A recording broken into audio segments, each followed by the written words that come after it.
because simply having a deceased person or a dead body doesn't give you all the answers. But I think what it does do is he's pinpointing, okay, the throat is a place we need to investigate. Okay, the manner in which his body was found, fully clothed, when we see videos of him without a shirt on, that is another point that we need to investigate to further our understanding of this. Because like any medical examiner, they're not just taking the individual's body, they're also taking the circumstances and the information they have surrounding the body to come up with a cause and manner of death. And Ben Crump, I think, is attempting to put pressure on the state and have other people kind of have this unsatisfactory feeling of we need to put pressure on the state so they can get those answers. I think that is part of the motivation here. And yet, Diane and Brian, the independent autopsy revealed no fractures or deep tissue injuries. And so that does sort of suggest, even if it's not conclusive, that he wasn't beat up. He may not have been thrown overboard. I mean, there are things that this can rule out. There were no gunshot wounds. There were no stab wounds. There was no, it doesn't seem like a violent end, at least before he went into the water. So there's still a lot of questions and a lot of circumstances to understand, but the absence of fractures or deep tissue injuries does seem like a significant point. But that's not including the throat, which is what Ben Crump is talking about. Yes, the occipital bone, which we can get Dr. Sutton here to do a better job of it, but we're talking about the back of the head here, which you typically talk about, like, did he fall on the boat and hit the back of his head and lose consciousness and that? Yes, absolutely rule that out. But I think what Ben Crump is attempting to do is, here's a piece that is important, the throat, that we don't know. And I don't know if that's going to win him the day, but at least he's trying to apply pressures, I think. So welcome in, everyone. Great intro from Miss Rain. As always, you guys welcome into Same Source, Different Roots. This is our version of a little virtual town hall meeting. So we are going to allow individuals to come up tonight if you would like to, as we're talking about each subject. With that being said, we will have time limits so that, you know, we can kind of keep things going and let other people come up as well. But Rain, while we're waiting, what is your thoughts about this after hearing what they just spoke about, hearing that initially the findings that first came back from the sheriff when he said there was no evidence of foul play at the time. And then at that moment, Ben Crump and his team decided to do an independent autopsy where, you know, shout out to Colin Kaepernick and them who helped with the financial part of that. They got the body shipped to D.C. And at this time, you can almost say there still is not enough evidence to determine foul play at this time. So what is your thoughts about what's currently going on in the autopsy world?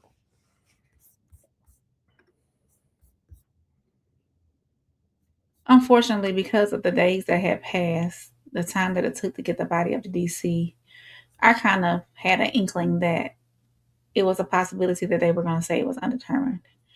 Finding out that some of his internal organs were not sent with him as well was shocking to me, not knowing how autopsies work 100%. But now learning that what goes on behind the scenes, as far as that goes, my issue is with that. With that being said, my issue is why not send? I mean, you've already done your biopsies or whatever it is that you need to do with those organs, and you sent the portions off for testing, even though those tests aren't back yet. Why not go ahead and send it with his body to DC? That was my initial question. We know that the longer it goes, the longer a body stays out of refrigeration, the longer the time when he did pass and the time that the DC did receive the body and the time that the doctor did make, the medical examiner did make the time to do the actual autopsy there in DC, I feel as though too much time had passed, you know. I don't know if the state is like being negligent or trying to hold up the results from DC by holding on to those critical organs that could be used for a conclusion. I don't know if that's their MO, but somewhere along, or if they could share the findings with DC, say, hey, this is what was found. Maybe you can conclude your autopsy now. My personal opinion though, I I hoped that the private medical examiner's autopsy was not put out before the state's, because I didn't want the state to recant their findings. I didn't want the state to go off of what DC found. What, I forget what the gentleman's name is, the doctor that did his, but I didn't want the state to be like, "Ooh, they found that. Okay, let's change ours." And I don't know if it's possible to even do that, because I know a lot of records now are electronic and you have to sign them electronically and whatnot. I mean, I know that initially they probably wrote down a lot, but with technology advancing, it's not as easily changed anymore. But that's my first thoughts initially. Okay. Yeah. Awesome. So you guys know here, I'm more about fact-based information. Me and Rain have kind of been talking through this throughout the week, so this is not something like we just came up with today. And I want to provide more detailed information that wasn't even read by the Ben Crump team. And I think this is where we're starting to get a lot of divide and division, just due to the lack of facts and people not going to get these documents that are actually out there for you, right?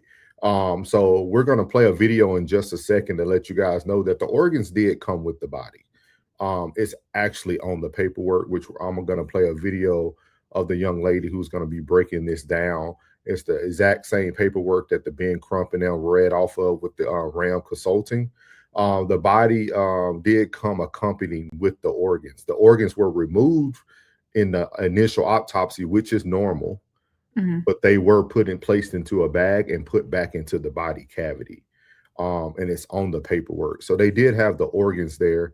We also know by facts base that Dr. Roger Mitchell, who did the examination in DC, he mentioned that like the throat not being there, things of that nature, is very common in autopsies, right? He actually stated that. You can go read it in the New York Post as well. So those are some of the like big factors, right? I know previously on another platform, I spoke about the things that people need to understand about the systems as well. With Dr. Mitchell Rogers being a forensics pathologist, he could have actually flew to Mississippi and did an independent autopsy right there in Mississippi. So forensic pathologists actually have the right to actually were actually able to go and do those things. So shout out to Classic in the chat. So the biggest thing is making sure that we're getting all the facts just for everybody who would like them. Make sure y'all catch Classic show as well. He's been covering it very in detail, as you see in the chat there. As he mentioned, he said organs came, but they were unable to be used, determined drowning. So what we're initially covering right now, Classic, is some people thought that the organs weren't even there. And a lot of those things weren't actually given. So we're just giving the detailed facts of it. So we're going to actually play this video here that's going to speak a little bit more about it as well, because she actually broke this down as well, because it's on the documentation that talks about the incision that happened and everything that went along with the body as well. But we all have access to the report, so let's talk about what it actually says versus what you might be seeing in some of these headlines. But before I get into the details of the report, I first want to make sure we're all on the same page. Okay, so anytime someone dies, well, most times, not every time, but anytime a death requires an autopsy, the medical examiner or forensic pathologist for that state performs the official autopsy. They get the body first. And then on top of that, families have the option of hiring their own independent forensic pathologist to do a second autopsy. So that's what happened here. The Mississippi State Medical Examiner's Office received Nolan's body first, so they performed the official autopsy. And then Nolan's family, with the help of Colin Kaepernick, requested a second independent autopsy. And that's the report that was released today. And the first thing worth noting from this report has to do with Nolan's organs. So here on the report, under the preliminary findings, the report says a Y-shaped incision of the anterior torso. And a Y-shaped incision looks something like this. Underneath that, it says organs removed. And then underneath that, it says accompanying the body in the body cavity. So in layman's terms, that means that the pathologist from the first autopsy, the one from the Mississippi Medical Examiner's Office, removed Nolan's organs, which is normal to do during an autopsy. And when that pathologist was done with the first autopsy, he put Nolan's organs back in the body cavity, aka back into his body. What they commonly do is put the organs in a bag and then put the bag of organs back into the body. But this report doesn't say if that's what happened or not. So just know his organs in some form or fashion were put back into his body. And when the second pathologist received his body, his organs were there. However, it is important to say that because the organs had been removed during the first autopsy, it did affect the ability of the second pathologist to do a full examination. For example, the report explains that the second pathologist wasn't able to see Nolan's organs in the original state they were in when his body was found. And again, that's because the first pathologist removed them and then put them back. So the second pathologist couldn't observe Nolan's airways and lungs to determine if water was present in them. And he also wasn't able to examine Nolan's stomach to see if there was something there that could have contributed to his death. So he's not saying that this is suspicious or that the first pathologist did something wrong. He is simply saying he couldn't do his full examination really because he was second in line. Okay, now let's move on to the second. So we're going to stop there. So shout out to her as well. She finally got her YouTube page up. She's normally, you see her on TikTok, but now she's fully up on YouTube. So shout out to her. I'm not really a lawyer. Yeah. That was her. So the biggest thing for us today for the town hall virtual thing that we're doing tonight is more just to also educate people as well. I think everybody is following the case as closely as they would like as well. But I also feel like there's a lot of information that's being put out there. And I think sometimes we have to wonder too, why aren't these things presented to us from the beginning? And what I mean by that is, when a body is transferred from state to state, it still comes with a chain of custody as well. Every pathologist or whoever the specialist is, they know what's coming. Like you know what you're receiving. You know what I mean? So that's my biggest thing. Is like, I'm sure that this pathologist, Dr. Mitchell, knew that due to the first examination, having the organs removed, that he wasn't going to be able to give you that information. You see what I mean? Like this isn't people's first rodeo. And that's why I'm always telling people that I think we need to make sure that everybody still is getting all the full information, not just trying to like get people up in an uproar. I do agree that Mississippi needs to be more transparent with the examination. And that's why when I did my research, I was very curious why he didn't want to go to Mississippi. And it could be a lot of reasons, right? But again, forensic pathologists are able to travel when they're forensics pathologists. So to go there and just kind of get the answers you need right up front, just so that people can have a better understanding of what's going on, and that you can have that conversation from pathologist to pathologist. But again, shout out to the Kaepernick and them from actually, using the money and getting the body there to get the examination done. After further watching a lot of the stuff, I'm starting to realize I think that's why they chose Ben Crump, just due to the ability that Ben Crump has to like move certain needles, right? To get things done that maybe another person wouldn't be able to get done and things of that nature. So shout out to the team. I mean, they're doing the best they can, but I also want to make sure that when we're giving information on the platforms as well, that we're fully transparent, right? Like we need to make sure that if somebody's listening to this for the first time, that they understand what all this looks like. They understand what all the information actually is, and not just trying to cause an uproar, because it's already out there. Like the uproar is there. You know what I mean? So tonight we're trying to cover like, okay, what are some things that we all need to know? What are some things that in the future, when when the next incident happened, that we can be fully aware of what needs to happen. How should we fight these fights as well moving forward? So those are the biggest things. Did you have anything else before we play the video from Nancy Grace? No, only in doing all this, we just offer prayers to the Wells and Wansley family. You know, hopefully they'll get some closure soon. That's it. I agree. I definitely agree.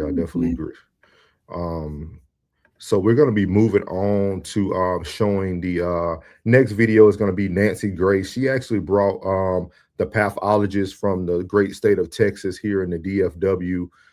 He's known for a lot of cases, and he's going to talk more about the red blemishes that people heard about, or some people may have seen on the during the autopsy review from the Ben Crump team and things of that nature. So he's going to talk a little bit more about where that could possibly come from. Again, no one's ruling out foul play. I think from like the outside standpoint, just because we're not getting that information that they're saying that it's not any, we don't know that. We still don't know. So I'm not here to play judge or jury, but I do think it's very, very important that everybody understands the full scope of everything that's actually going on around them as well. So here's Miss Nancy Grace, who pretty much came back out of nowhere, man. She's taking the internet by storm as well. I mean, she's getting like over 1 million views per video. She's doing her thing. So Nancy Grace brings the expert in from the actual DFW area, who's done a lot of pathology. I mean, autopsies and things of that nature. So here we go. Deep red. I'm talking about, was there a blow to the back of the head? Did he fall off a boat? Did he hit his head on something else? If it turns out he drowned, how did he get in the water? Why was he in the water? Why did everybody leave him? Lots of questions tonight. But if he was found face down, the blood would not have settled to the back of his occipital. Well, that's correct at the initial autopsy, but he was also transported to Washington, D.C. on his back, I assume, not on his face. And so after death, you can still have pooling of the blood in the dependent areas if the lividity is not fixed, or even if it is fixed, you can have pooling. So it is difficult to say without seeing the actual reddened area in the deep soft tissue, whether this is just a decompositional artifact or if it's indeed blunt force trauma. Now, they're not describing any injuries to the skin surface, which would still be there if he was, even if he's decomposed, you would still see injuries, abrasions, bruises, lacerations, things of that nature, even with decomposition. So it's difficult to give significance to this deep red area in the musculature of the deep soft tissues of the back of the head without further photographs or more information. To me, could it be blunt force trauma? Yes. Could it be a decompositional artifact? Yes. Could it be something from transport? Yes. Hard to say at this point. Okay, hold on. Let me just take each one of those. And the rest of the panel, please, if you've got a question or a point, jump in. We need all of your brain power. Oh, that's an open invitation to Mobley to jump in. But 3 things you said, that there could still be pooling of the blood. And I don't want to be too DEFCON 4 into this and get lost in the weeds, but Nolan is dead. He's already been autopsied. Days have passed, and you're telling me that the blood could still sift down from the front of his face to the back of his neck in one specific area. Why wasn't it pulling all the way down his neck? Or why just that one area? I don't believe that when you have been deceased that long, you've already undergone autopsy, they've drained the blood from your body, that somehow in the few hours of transport, you're going to get. And just to be transparent with people, Nancy Grace does a lot of acting. She will ask a lot of questions that she does know the answer to, but she's asking things that probably the public would like to know. So she's very dramatic in that manner. but she's trying to get answers for those who will want to have answers for these questions that they probably not feel comfortable asking. So. Pooling of the blood to one area in the back of your neck. So first off, it's not a few hours of transport. It's from whenever the autopsy ended. He's placed on his back. Whenever he's picked up at the scene, he's been placed on his back. So all that comes into play. They don't drain all the blood from the body at autopsy. There's still blood in the body after autopsy. And also, decomposition causes the breakdown of tissues, including musculature, which can give a reddish decoloration from the actual decomposition process of the muscle. So all these have to be considered when you're saying a reddened area, because the doctor didn't call it hemorrhage, which is interesting to me. He called it a reddened area. So I don't know what he's describing. And that stood out to me too. So shout out to Dr. Roger Mitchell. He didn't try to like exaggerate anything. He didn't try to like assume anything. I think that doctor almost didn't even know. He gave him a little shout out because, like you said, he was surprised that he didn't use certain terminology. But I think that shows his history of working in DC in the metropolitan area, of understanding, hey, we need to give people the best information possible and not try to get people too in a uproar and things of that. So shout out to Dr. I would love to see pictures, but again, there's no description of a bruise or an abrasion or a laceration on the skin surface of the back of the head. So what the significance of this is? Could it be a decompositional change? Could it be something else like blunt force injury? It's hard to say at this point in time. I find it very difficult to believe, Dr. Kendall Crowns, that not one, but two medical examiners cannot figure out why he had deep red subcutaneous markings. Subcutaneous, what is that? Deep subcutaneous, what is that? It's underneath the skin, meaning in the fat or the muscle underneath the skin. Okay.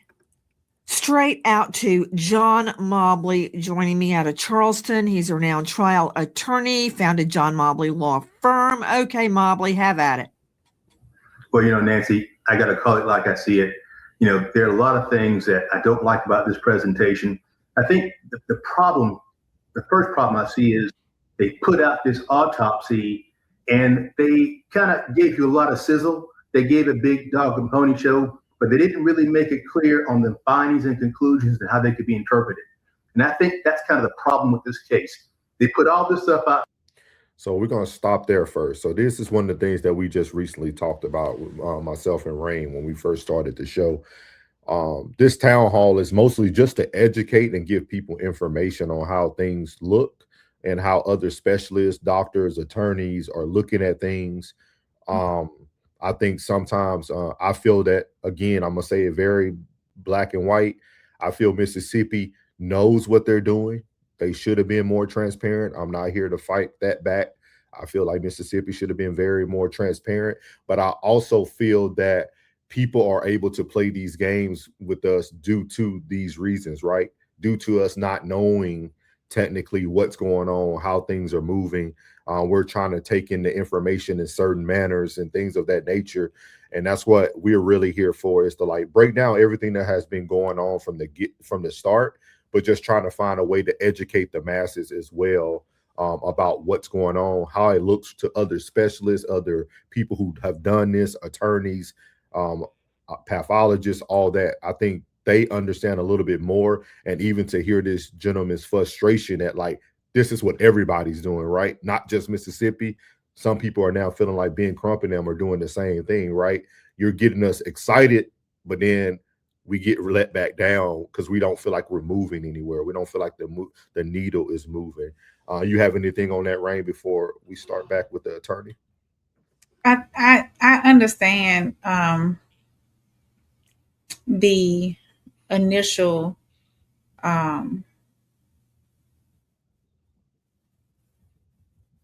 reason for the press conference with Ben Crump and the family and whatnot.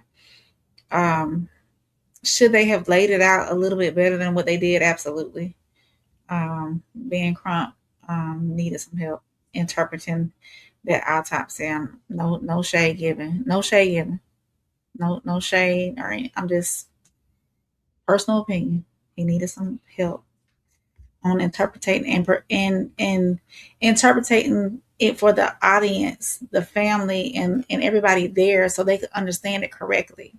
You know, we heard the shouts and the other things that were going on in the background. Why? Because it was shocking. It was very shocking the way he was reading it, and I understand he wanted. Ben Crump wanted to be transparent. He wanted to be so transparent. He wanted to put it out there as is. But I think it would have done better received if he would have laid it out a little bit better for the common folk that don't understand medical terminology and whatnot. Read what's on the autopsy in that form, and then tell, for the common folk, layman's terms, what's really going on. People who don't understand that medical language all the time. So I do agree with this gentleman here. I'm not gonna call it a dog and pony show, but Yeah. but the public has been pressing for this. I feel as though, and with all this technology and information that we have at our fingertips these days, it kind of hinders investigations like this, because everybody's putting their 2 cents in. Everybody's coming up with their own narrative of what happened. Everybody's trying to be that investigator and not letting the authorities do what they need to do. And I'm not saying that I feel as though Mississippi is doing what they need to do. I don't. I think they're being nonchalant about it. I've said that from the beginning. Yes, I think a private investigator should have came in and done some things for the family on their behalf. But as far as, and like I said, I do believe Mississippi has been nonchalant about the whole investigation. I've said that from the beginning. As a mother, I've said that from the beginning too. So, but yeah, it's tough. There, all these legal terms, all this, forensic jargon, and now everybody's whipped up in a frenzy trying to understand what it means, exactly, speculating, guessing, and the reality of it is, unless you're an expert, a forensic expert, none of us are qualified to interpret those findings. Now, I've been involved in countless homicide cases where I've had to look at forensic autopsies and discuss the findings with experts, and that's what you have to do. And ultimately what it comes down to is they put this thing out there, this preliminary autopsy finding, and they did not present any real conclusions. And that is a problem. And to address your specific concern, Nancy, about put up Mobley. Listen, I'm not vouching for the character of Crump or Sharpton. That said, of course, are you saying they were wrong not to put it out there? I think they were right to put it out there, whether it's inconclusive or not. The manner in which they presented it. Okay, what do you mean by that? He just sat there and read it. And number one, I don't think he was the best person to read it. He's just kind of reading off medical terms that he didn't do the best job of pronouncing. And they didn't really present a conclusive finding. And what that does is... Well, there is no conclusive finding, Mobley. Well, he could have said that, because what he does, though, in the manner which it's presented, when you take a case like this, you take little bits and pieces and put them out there in that manner, what you're doing is you're feeding these conspiracy theories like, oh my God, there's some big mystery, some conspiracy about what happened. Regarding saying, hey, here's the deal. In situations like this, based on the rate of decomposition, things like that. Don't you get it, man? We still don't have the answer. I don't have the answer. He's got a red mark deep in subcutaneous tissue on the back of his head. Wait, here's the go back to Kendall Krause real quick. And again, guys, since we're talking about transparency, do not get confused with what Nancy Grace is doing.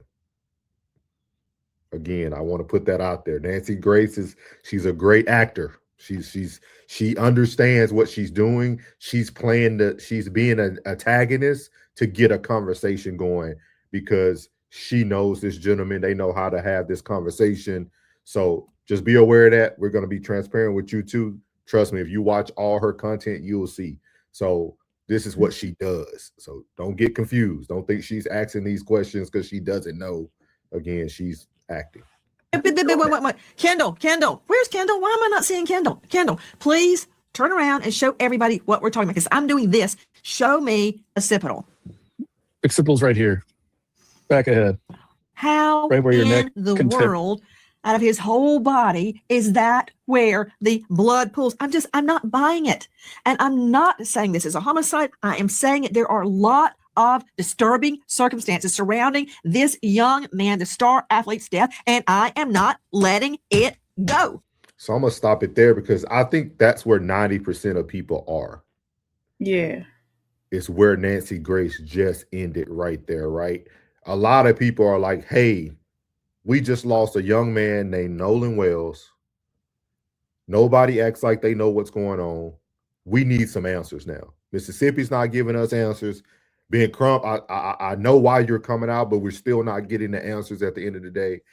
And so for everybody who's in that middle ground of like, okay, we now need answers, right? We're going to talk a lot more tonight about some of the friends who came out and talked. We're going to actually have some people who we're going to review some videos of the people who actually was there, part of the rescue mission, things of that nature. With that being said, anyone is able to come up. We have the link in the chat. You are free to come up if you want to come give your opinion about the case, or if you might have something to say. Myself and Rain are not here to debate with you. We're here for you to be able to spread your opinion out there, good, bad, or indifferent, and be able to speak and get your point across. I think the biggest thing is just making sure that we all are able to get our voices out there, but at the same time, we need to now, I think we all need to demand more transparency from everyone. I think every room that we walk in, every article that's put out, every interview that's done that we're going to talk about, even with Officer Tatum, everybody needs to say the right things or don't say anything at all. Yeah. Because at this point, it's not helping anything. It's just causing a bigger wedge, and everyone's getting confused. So shout out to everybody again. Super chats will be read. Appreciate y'all in the comments. Make sure that you guys like, subscribe to the channel as well while you're here. Again, thank you guys for joining us tonight. I know it's going into a new day, so I appreciate everybody who's here currently watching. Do you have anything else for the Nancy Grace portion there, Rain? No. I didn't want to come on here with not with no words, but I mean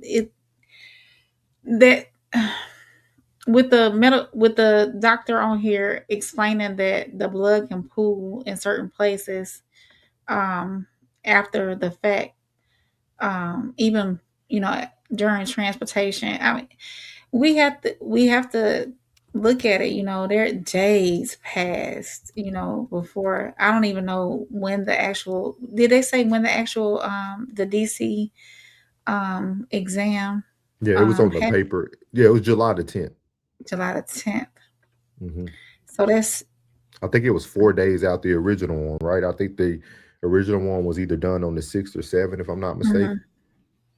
So still, that's a lot of time in between that. And with me being, I'm not a medical person, okay, but me just thinking logically, when a heart stops, the blood's no longer circulating within your body, so the blood will pool. And I'm not saying that there was no